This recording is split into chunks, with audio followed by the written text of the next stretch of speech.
Now, if you consistently spent more money than you made and in response took on debt to cover the money needed, you would be homeless and bankrupt. So, how is it that the United States is able to run up trillions of dollars of debt and continue to prosper? This week, we'll be discussing the debt ceiling and the idea of the world reserve currency. But this is not information that you're supposed to think on. So, go back to worrying about LeBron's scoring record and absolutely do not subscribe for more of this content. This is the Backseat Economist. Facts change, but numbers never lie. So a common misconception we often hear in regards to how our country funds itself is the idea that the U.S. just prints money. The idea being that when the U.S. needs more money, we just turn on our printers at the Bureau of Printing and Engraving and give it to the Treasury to put into circulation. This, of course, would be a very bad idea if it was true. Obviously, our currency would be devalued considerably. So this is why the increase in our currency obviously must be backed with an actual transaction. Now, the Fed is smart. The Fed understands and knows this. The transaction used to increase the money supply is the selling of U.S. Treasury bonds securities. These are IOUs that collect interest payable to the debt holder, our East Asian friends being the largest purchasers and holders of such debt. This type of transaction only occurs when the government has a shortfall in revenue in contrast to its expenses. The U.S. has been accruing debt and also deficit spending since its inception, often used to pay for wars, pandemics, recessions, and depressions. Now, the latter of these reasons, recessions and depressions, is due to the need for an economic stimulus during a tough economic time. So the idea here is that the government spending on the open market will go ahead and spur on the economy.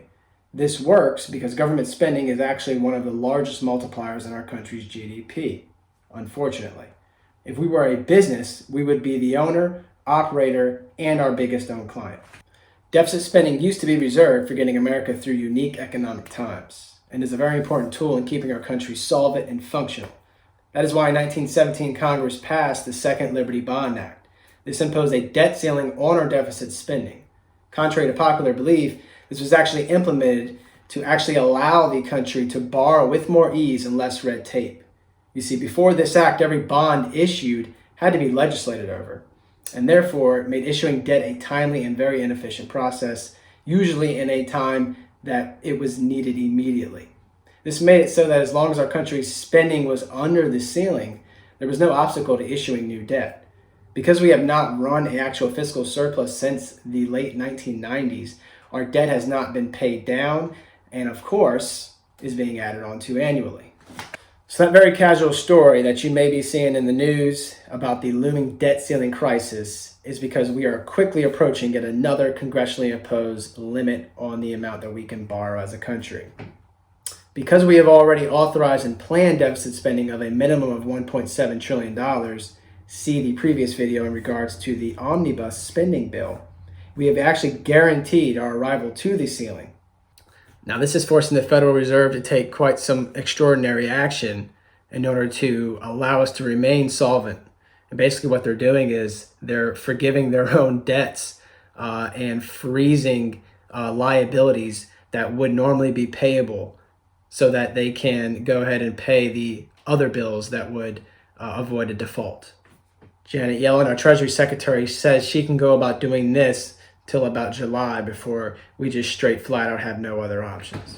At that time, if we were not to raise the ceiling, then not only would the government not be able to fund its liabilities, but it also would not be able to pay interest due on the debt it has outstanding, and that's the most important part. It is this part here of not being able to pay the current interest rate that has most economists very worried, because by defaulting on by defaulting on its loan obligations, our creditors would immediately lose confidence in our ability to continue to pay interest on our loans. So very similar to you and me when we take out a credit card, if we were to miss a late payment, the credit card company would charge a fee. And if we continue to miss late payments, not only would they most likely file judgment against us and have collections come and try to collect as much as they can in full, but they also most likely would not be so willing to lend to us in the future, or if they did, at a much higher interest rate, making that transaction even more expensive than what it was before. So you can see here that this is going to end up being quite a vicious cycle as we continue to increase the debt. Now, if our credit rating did take a hit, or if governments decided that they wanted payment in full because they no longer trusted our ability to repay these loans, or at least pay the interest due on them, this would be absolutely devastating to our economy. Our government would basically cease to function, and the more debt we would continue to accrue, the more we would have to borrow to pay for the interest on the already outstanding debt. But because it's going to be that much more difficult now to borrow, we would be stuck basically circling the toilet bowl. So at this point, you might be asking yourself, how the hell were we able to operate in this manner for so long? We have a current deficit balance of about 32 trillion. We have been deficit spending since the beginning of our country's birth. Simply put, the US is the default currency for global markets. This is also known as the world reserve currency. The dollar is basically the currency all countries are willing to accept in lieu of their own and base their own value of their currency against. That is why US debt has such low interest rates at the moment. It is considered extremely safe and secure because the world is always willing to use them and transact with them, and in many cases even prefers to do so. It is the global agreement that allows the US to spend on a never-ending spree without concern. So basically, imagine if all the credit card debt you owed could be paid off by creating your own currency, simply turning on your home printer, and then go ahead and sending that currency printed off into the credit card company and paying off all your debt. This is basically what the US has the ability to do. But again, it's very important to note that this is not what we do.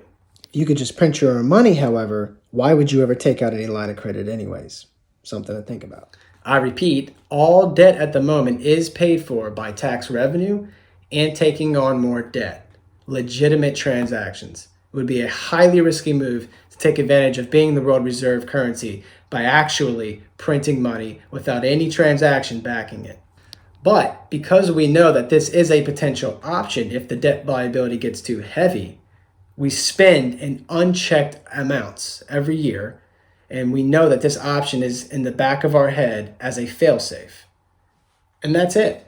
That's why we're $32 trillion in debt. Simply because we have an untested and highly dangerous ability to literally be able to print dollars in a worst case scenario. But all it takes is one major creditor, maybe say China, to decide to use another currency as a reserve and demand payment in full for the money that they're owed. And our entire economy would never recover. As unlikely as this is, the more debt we accrue and the more interest due on such debt that forces us then to take on more debt is a bad sign to any potential creditor, world reserve or not. Anyone could see the looming disaster, except our Congress, and would not want to be caught holding the bag in that scenario.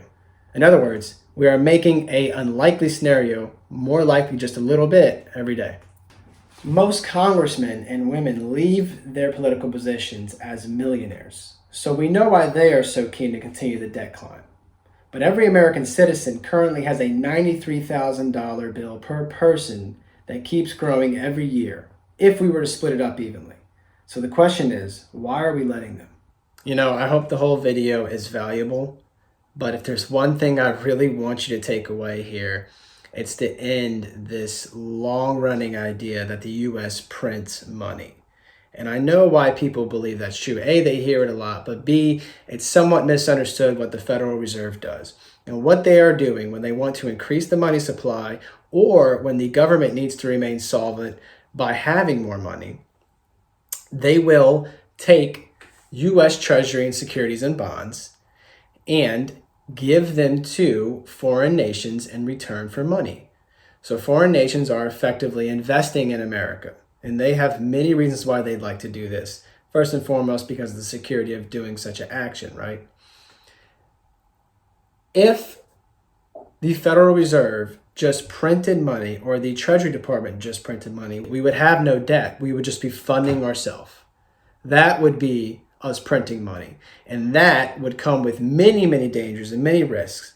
So it's kind of become a pet peeve of mine when people use this word, printing money, and they say it so nonchalantly, and people believe it. We are not printing money. That would be absolutely absurd if we did that.